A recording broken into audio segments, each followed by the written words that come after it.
Hello friends, this is Dr. Vijay Kumar. I am welcoming you all in my lecture on concept of correlation. Generally, when any breeder or any livestock keeper try to improve performance of a certain trait, in that case it is generally found that certain other traits are also affected, and all those traits are interrelated. There is certain correlation between the traits.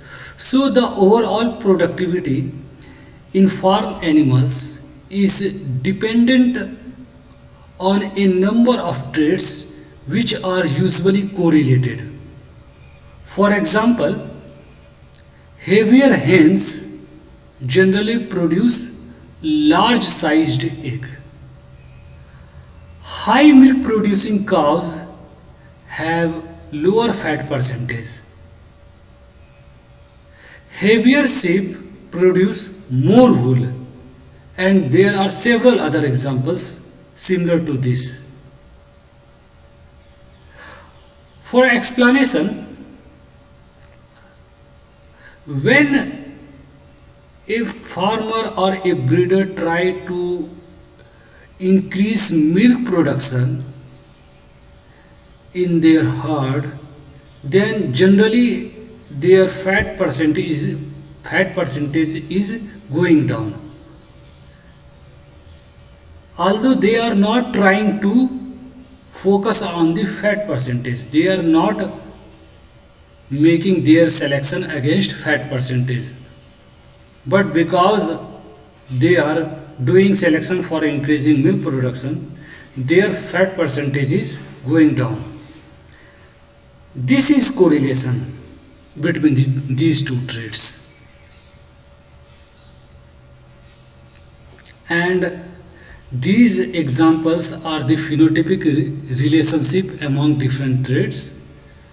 There are mainly three types of correlation which are used in animal breeding. One is phenotypic correlation, another is genetic correlation, and environmental correlation. Now come to the phenotypic correlation. It is symbolized as RP. R stand for correlation, P stand for phenotype.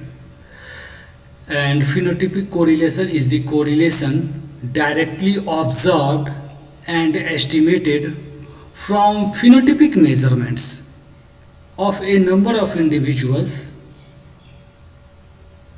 This is known as phenotypic correlation. It is based upon phenotypic measurement.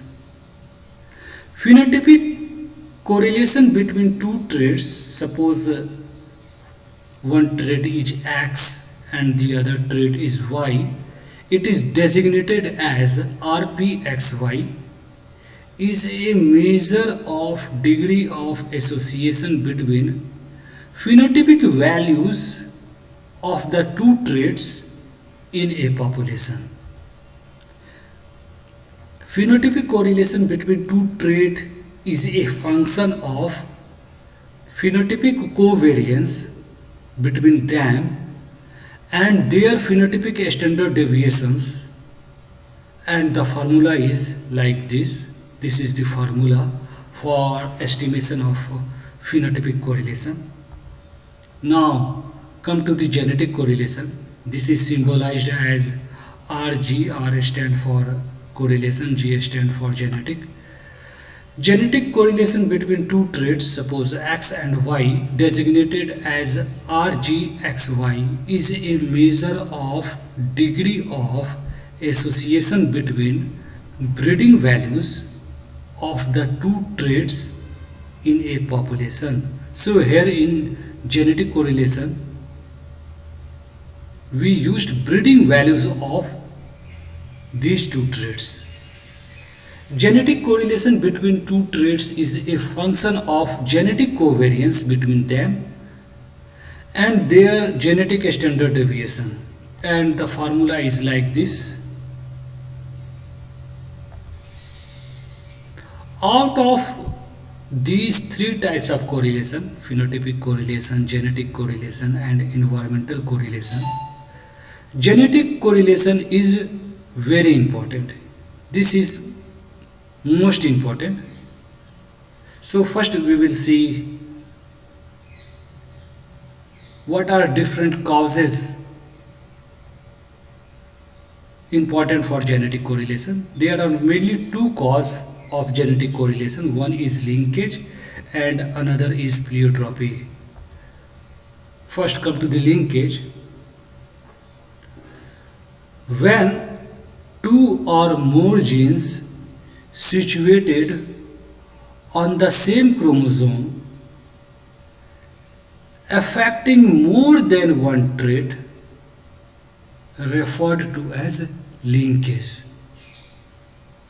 and this linkage tends to prevent different genes from segregating independently during gamete formation. So try to see this photograph. There is in this photograph there are three photos. In the first photo, gene 1 and gene 2 are situated on the same chromosome. They are situated very closely, so they are linked. In the second photo, gene 1 and gene 2 are situated on the different chromosomes, so they are not linked. In the third photo, gene 1 and gene 2 are situated on the same chromosome, but they are not very close, they are situated distantly, so they are not linked. As a result of linkage, the chromosome carrying either both the dominant genes or both the recessive genes affecting different traits tend to be transmitted together to the progeny, causing genetic association between the traits. However, linked genes do not always stay together because crossing over breaks linkage between genes controlling different traits. Thus, linkage cannot be considered a permanent cause of genetic correlation. So, linkage is not permanent cause of genetic correlation. A genetic correlation caused by linkage would decrease or disappear over generation due to crossing over.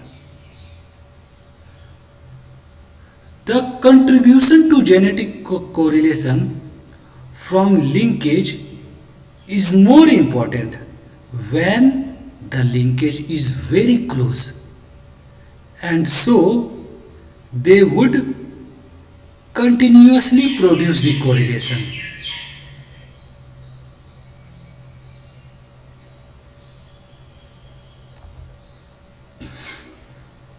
Moreover, the genetic correlation between two traits caused by linkage would be expected to differ in magnitude and sign between different populations, except when the linkage is very close. When a linkage between two genes will be very close, in that case only we will find for a very long time your association, your correlation will work. The case in which linkage is not very close, in that case genetic correlation between the two traits would be expected to differ in magnitude. In that case the magnitude of correlation will differ. Sign between correlation will also differ. Why it will differ? Because your linkage is not very strong. Your linkage is because these two genes are not situated very closely. So magnitude and sign may differ. Therefore, the genetic correlation due to linkage is transient and do not persist over the generation. Now we will come to the second cause. It is pleiotropy.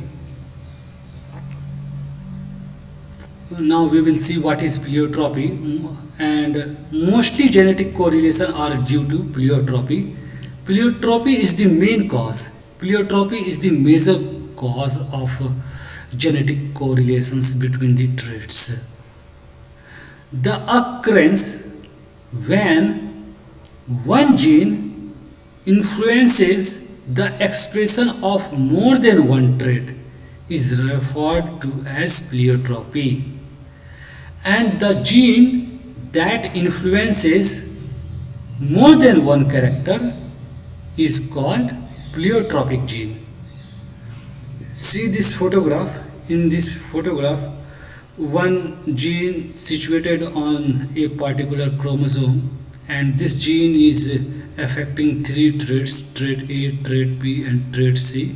So because this gene is affecting so many traits, so this is pleiotropic gene, and this phenomena is known as pleiotropy. Now we will see some examples of genetic correlation due to pleiotropic effect, and the most important example is sickle cell anemia. Sickle cell anemia gene affecting so many traits. Pleiotropic effect of a gene is exhibited by gene controlling sickle cell anemia in humans. Allele for sickle cell anemia in homozygous form causes abnormally shaped red blood cells, reduced oxygen carrying capacity of blood, anemia, and associated pain, and several other traits are also affected by this gene. In this photograph you can see that one mutation in beta globin gene, it affect so many traits. There may be blindness, liver dysfunction, heart attack, or several heart. There may be impairment in heart, impairment in liver, impairment in eyes.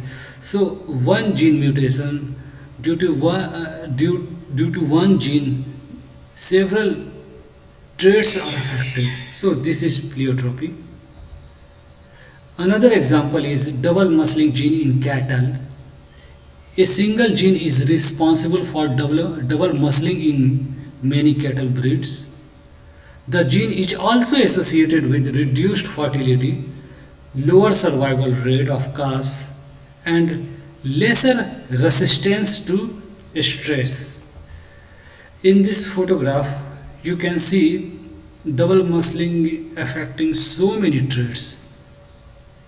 This trait is associated with several traits like carcass quality, feed conversion, meat quality, myofiber type, metabolism, feed intake, organ size, conformation, immune function. All these traits are affected by double muscling and double muscling genes. Now come to the classification of genetic correlation. Now first we will see classification on the basis of magnitude of genetic correlation. So on the basis of magnitude of genetic correlation, the genetic correlation may be high, moderate, or low.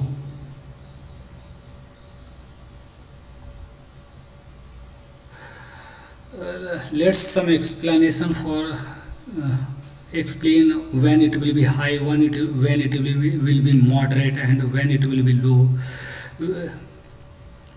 The range of genetic correlation is +1 to -1, and when the genetic correlation is near to 1, you can say it is high.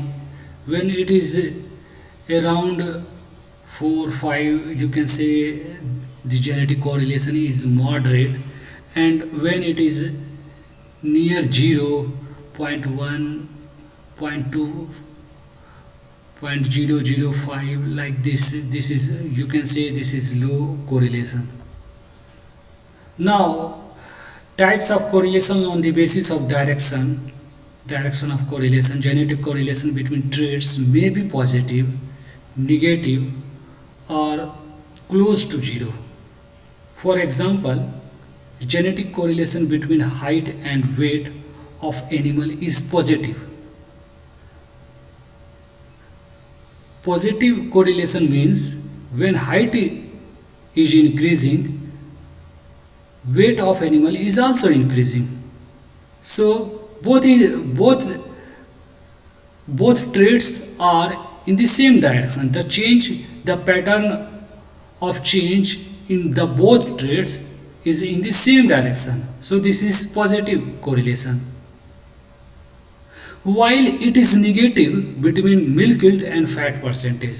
When milk yield is increasing, fat percentage in the milk is decreasing. So here pattern of change is in different direction. So this is an example of negative correlation. Now come to the use of genetic correlation. The first use of genetic correlation is prediction of correlated response. In predicting correlated response, we generally use genetic correlation. When selection is applied for one trait, a change in the performance of other traits of the animals is resulted due to existence of genetic correlation. This we all know. When two traits are genetically correlated, when you will apply selection for one trait, then other trait will also affected. For instance, if the genetic correlation between two traits is negative, selection for the progress of one trait would lead to decrease in the performance of the second trait. In the case of negative genetic correlation, when you will apply selection for the progress of one trait, this will result in decrease in the performance of second trait. Selection for genetic improvement in egg production alone has resulted in decrease in the size of the egg. When breeder try to increase the egg production, number of egg in a year, then the egg size is reducing. This is because of negative genetic correlation. So, understanding the direction and magnitude of genetic correlation is significant in the formulation of efficient selection program for the improvement of several traits simultaneously. When we want to make improvement in several traits, in that case we should know direction and magnitude of genetic correlation between all those traits. Now we will understand what is correlated response to selection. The genetic correlation between two traits results change in both trait due to selection for either traits. This is clear. I have discussed these things earlier. If the genetic correlation is positive, then the selection for the one character will automatically improve the second character without selecting the second character. In case of negative genetic correlation, the selection for one character result in its improvement but deterioration in second character. In the case of negative genetic correlation, one trait will improve but other trait will deteriorate because there is negative genetic correlation. When selection is applied to a character X, suppose the character we are applying selection on the character X, there will be a change in the mean genotypic level of the genetically correlated character Y, because Y is correlated with X. This is called correlated response to selection, which can be predicted from the expression. The response of character X, which is directly selection, the formula is this: response in X is Ix Hx sigma Ax. This is direct response to selection. We are applying selection on X. What is the response? This is the formula. But what will be the change in the Y? That will be known as correlated response to selection in Y. And for correlated response to selection in Y, this is the formula: CRY. This is Ix Hx Hy Ra sigma Py. And these values, here sigma A is a standard deviation of genic value for character X. Sigma P is phenotypic standard deviation for character Y. I is intensity of selection for character X. Hx is a square root of heritability for character X. Hy is a square root of heritability for character Y.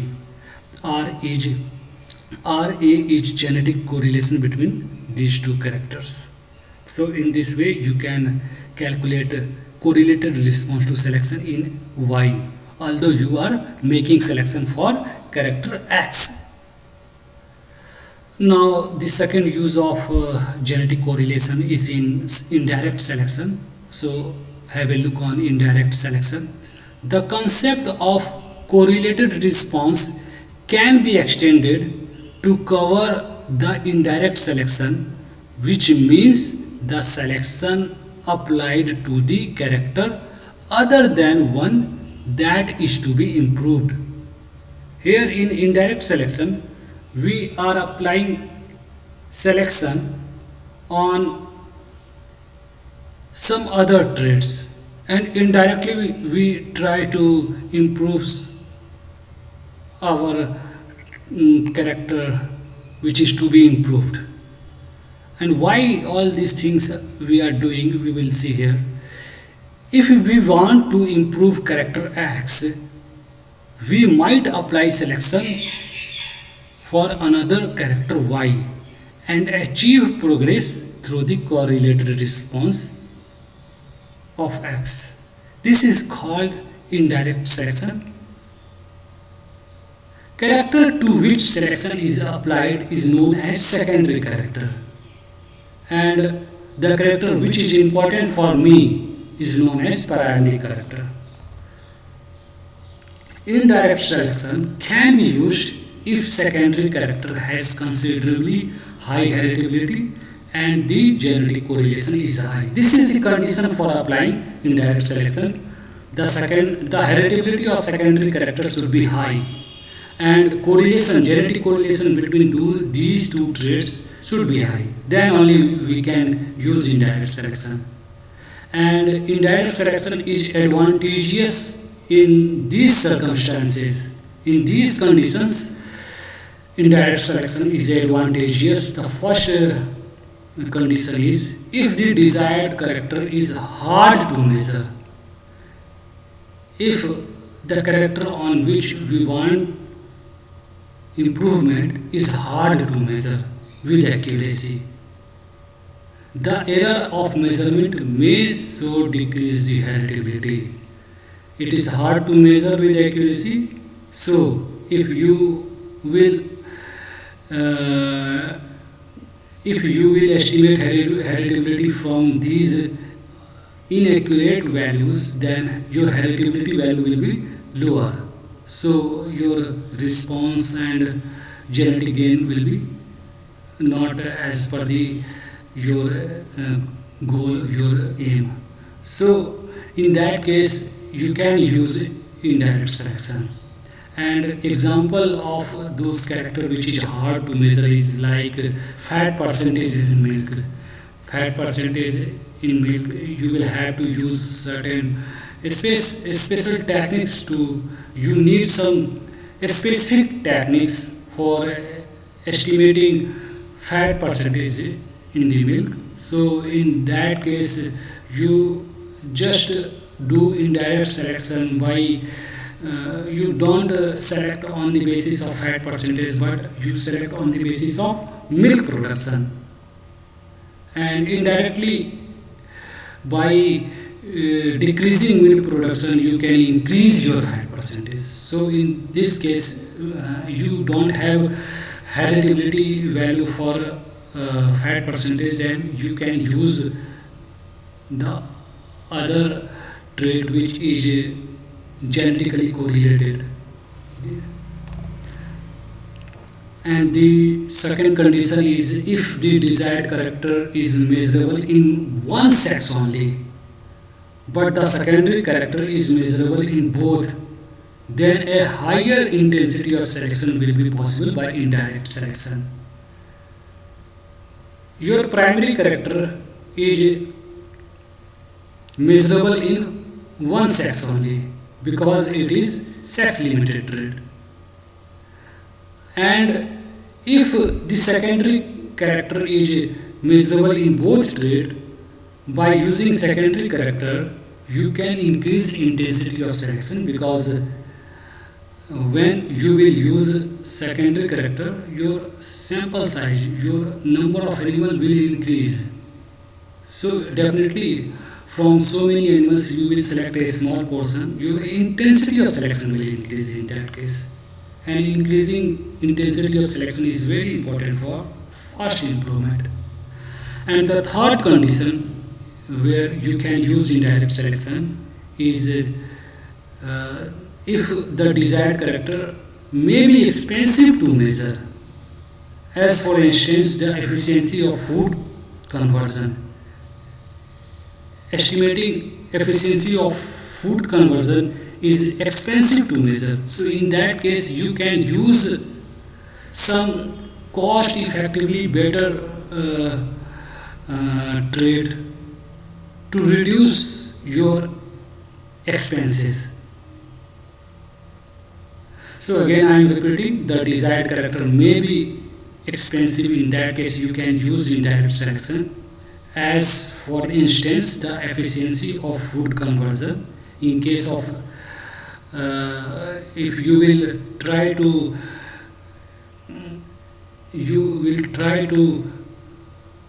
make records for efficiency of food conversion, it will be very costly recording, and all those methodology are very expensive.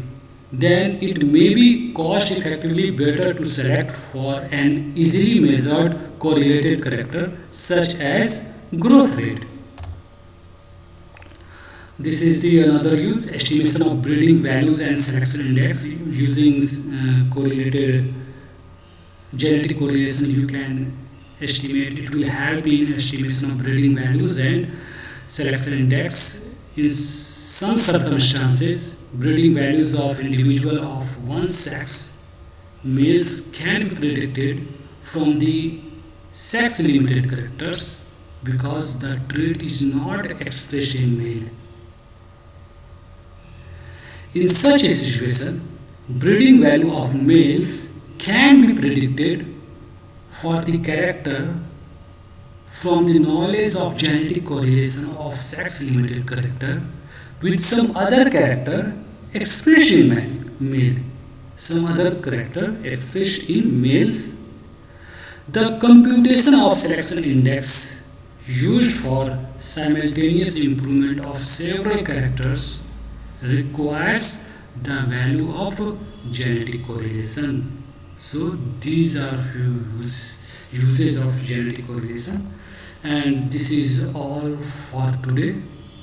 And again, I will say almost all topics related to population genetics is completed for undergraduate study. So you can visit this channel and you can access all those videos for learning. Thanks for watching this video. Thank